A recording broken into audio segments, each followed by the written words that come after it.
Right of Access to Information Act we have here in Pakistan was enacted in 2017, and the Pakistan Information Commission came into being in 2018 November.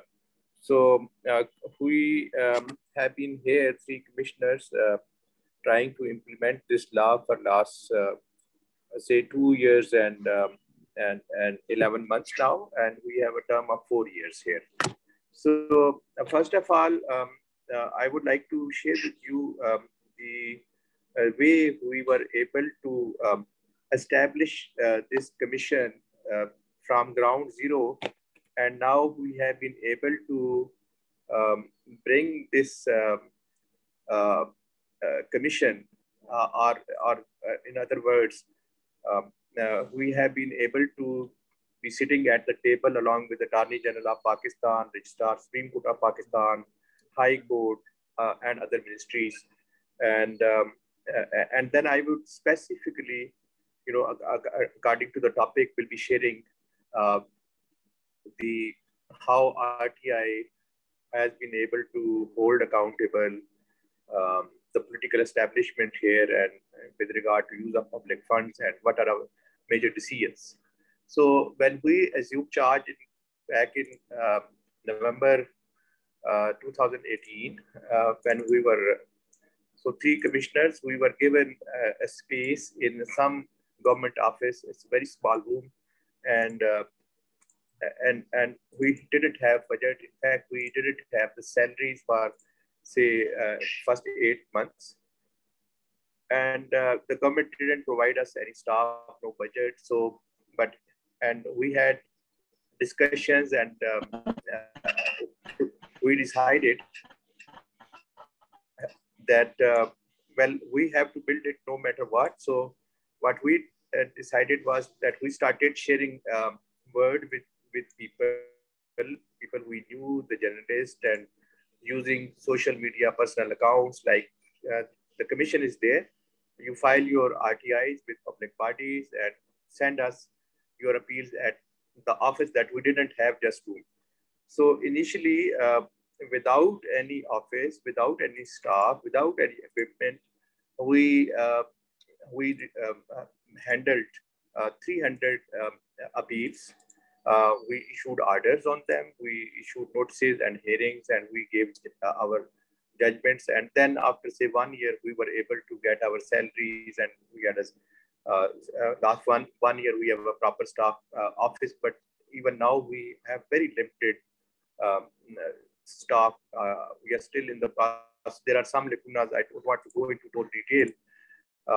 We have just 4 or 5 people working with us. So with this, we started, and as things stand, in this period of time, we have been able to issue over 340 detailed judgments on different issues. And out of, in our law, there is no appeal against the decision of the commission. If a public party doesn't like it, they have to go to High Court in writ petition as a, not as a right, but as a petition under fundamental rights. So out of 340 orders that we have issued, only in cases 24 or 25, which they went to courts. Now the courts have given status quo order on 22 orders, and the 3, basically there is no judgment so far on them, but the 3 have been decided in our favor, like in what in legal lingo it is called, they were dismissed in limine. So it gave us a lot of courage that we have been able to establish the narrative that is being upheld by the court. So a certain landmark decisions that we have given so far. One I would like to share with you is that a guy in Karachi, Pakistan, actually a friend, he was going on the airport, and he saw sanitary workers working, and he talked to one of them and asked them, what is your what wages do you get? He said, I get 12,000 rupees. And he said, what are your duty hours? He said, 12 hours. So now the wages that he was getting, basically, it is, we in Pakistan have a minimum wage law. And according to that, he was supposed to get, at that time last year, 70,500, and now it is 20,000. So he filed a right to information request to Civil Aviation Authority, which actually manages these airports. And he asked them the contact copy. These were the early stages. We were sitting in that one room, no staff, and they didn't provide him. We sent notice. They ignored.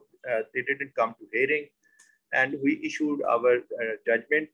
And based on that judgment, they had to provide the information. And it transpired that they had hired services of sanitary workers and guards through a third-party contractor, and they were giving the contractor 25,000 rupees per person, and he was paying them 12,000 rupees. When it transpired, there was a lot of noise made by that citizen.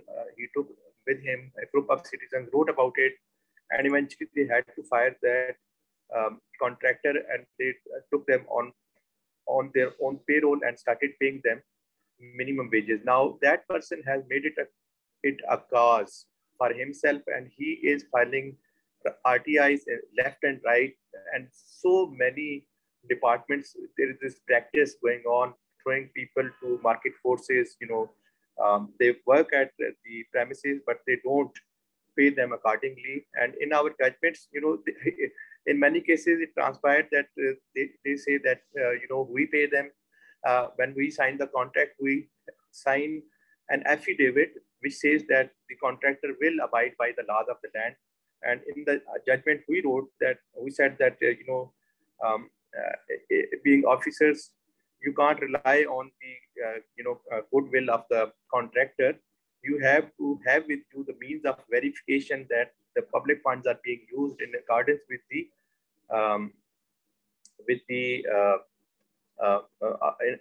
requirements of the laws of the country, including the minimum wage law. So over on all 28 airports now in different housing societies run by government bodies and many other federal public bodies. So there are cases that going on, and contractors are being fired, and people are being taken on, or even if they are hiring those two contractors, but they're keeping means of verification that the actual minimum wage is being paid. So that was the biggest, that people-centric decision that brought about a lot of change in the lives of poor people here.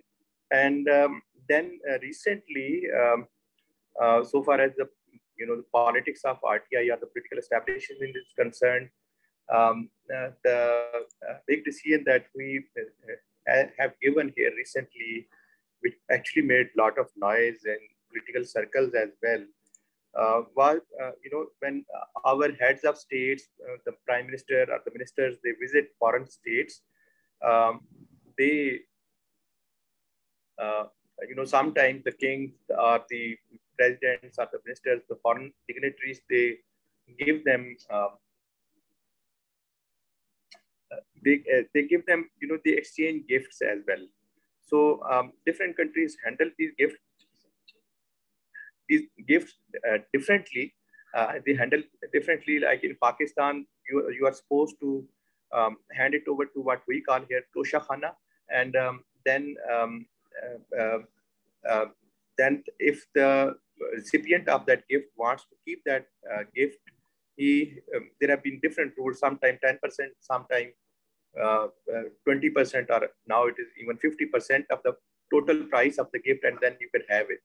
So somebody asked us, asked the cabinet division, which manages that tosha khana, that the prime minister, the incumbent prime minister, who how many gifts he received from different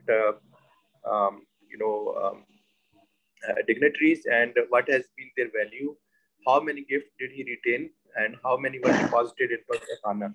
So they came up with the same excuse, the bureaucrats, that this is the, it will impact interstate relations, foreign dignitaries would mind, Pakistan's relationship would be impacted if this information is disclosed. And also they said that, it would create a lot of media hype, unnecessary, unwarranted stories.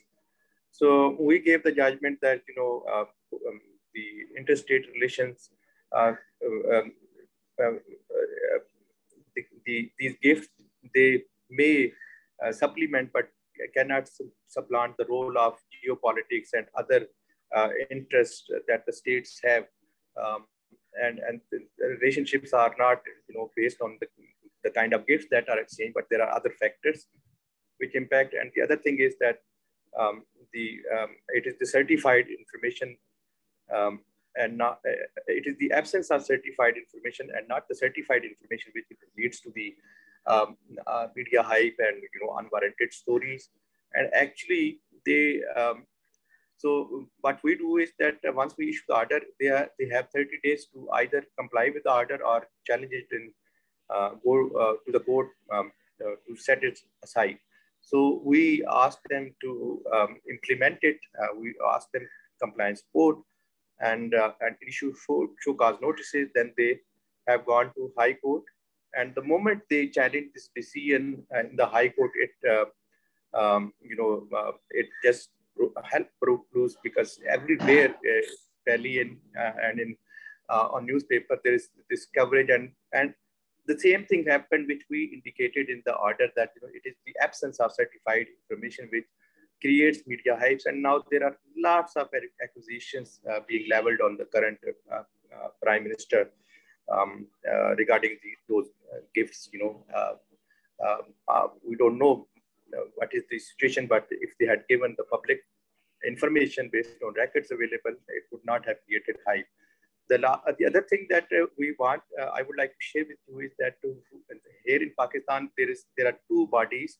One that regulates the airlines, and the other is the medical profession. So in the case of Civil Aviation Authority, which manages airlines, we gave the verdict that the passengers, regarding the proactive disclosure of information, we said that the passengers have the same rights which the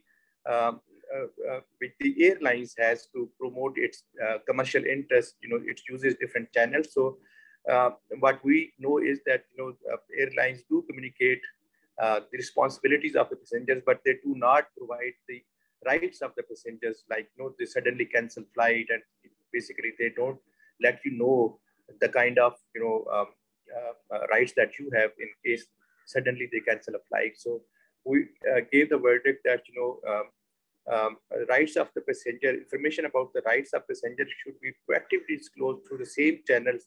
Responsibilities or the commercial interests of the airlines are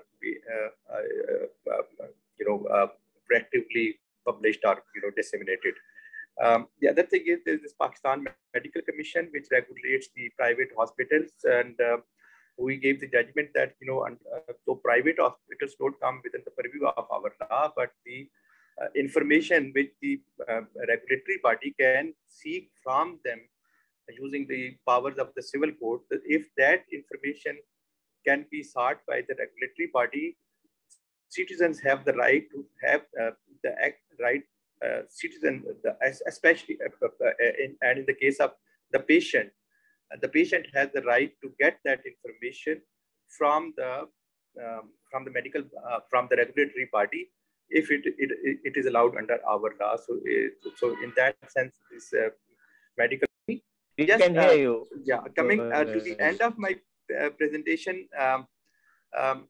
Toby, if you may recall, we had discussions earlier in the my tenure here at the commission, and we had this information requests filed to the Supreme Court of Pakistan, seeking information about the total number of sanctioned posts, total number of vacant posts, staff hired on contractual basis, staff hired on daily wage basis, number of females, and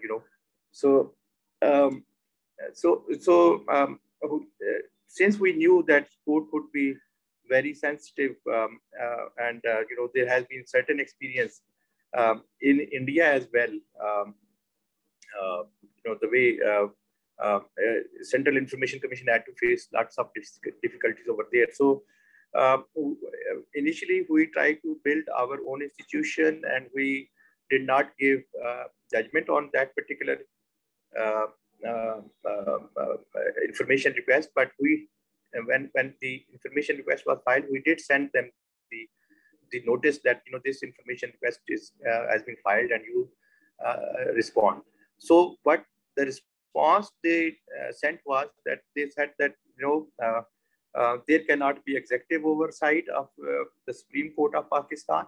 Nobody can have the executive oversight, and it will severely compromise the independence of judiciary if we respond to this information request. So we um, uh, uh, hold back that decision. So recently we issued this two landmark judgments, you can say, against the superior judiciary.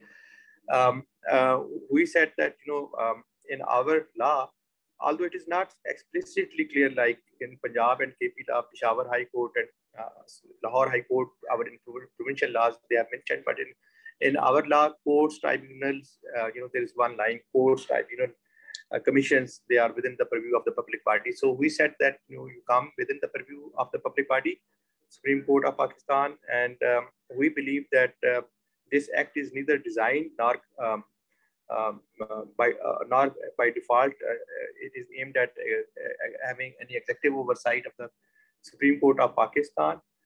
Because if citizens ask you information request, if it is to be provided, provide it, otherwise deny it, giving legal reason.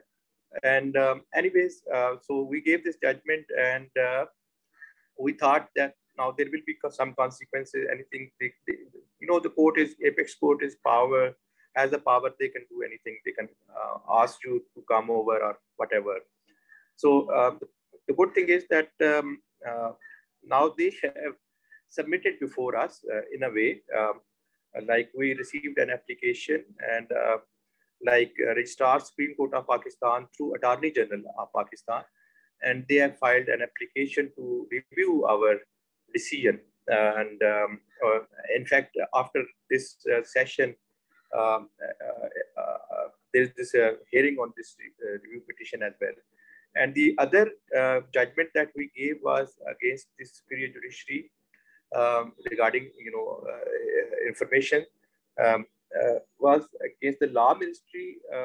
30 activists filed identical appeals.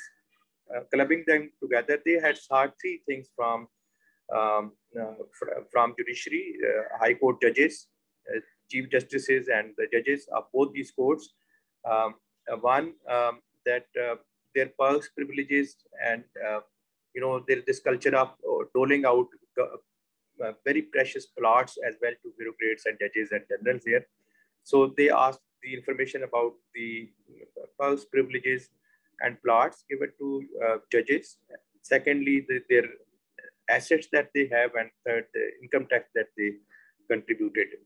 So we discussed the two, the asset details, because we have a body where people file, and we believe it's a personal information, and there is no law as well. And income tax details also, it's privileged information, we considered it.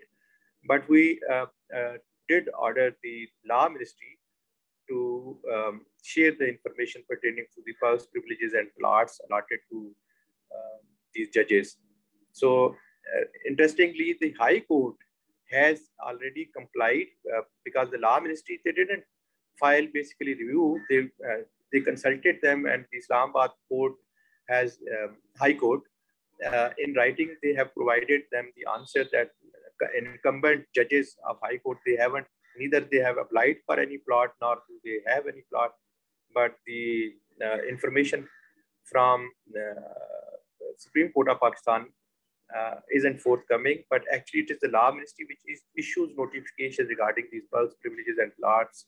So one of these days, they have actually filed that they are not implementing the appellants that the law, and naturally we will go to the next level, which is to issue them show cause notices. So they will go to the court. And lastly, I would like to thank Kishali particularly as well, because one of the landmark judgments that we gave in Pakistan was based on the interaction that Toby, myself, and Kishali had, and she shared. Basically, everywhere, bureaucrats try to create troubles, problems in the exercise of human rights, particularly right to information. So, when people started filing this information, so one of the information requests was filed against National Assembly Secretariat here. And they said, the citizen has not provided us, we have a computerized national identity card. So he said that under the law, only it is a citizen can file information request. And since the citizen has not established the proof of identity, so we will not entertain it. And when I was looking around what is the situation around this in other parts of the world, so Kishali shared with us the judgment of Sri Lanka, and we gave the judgment. We also quoted that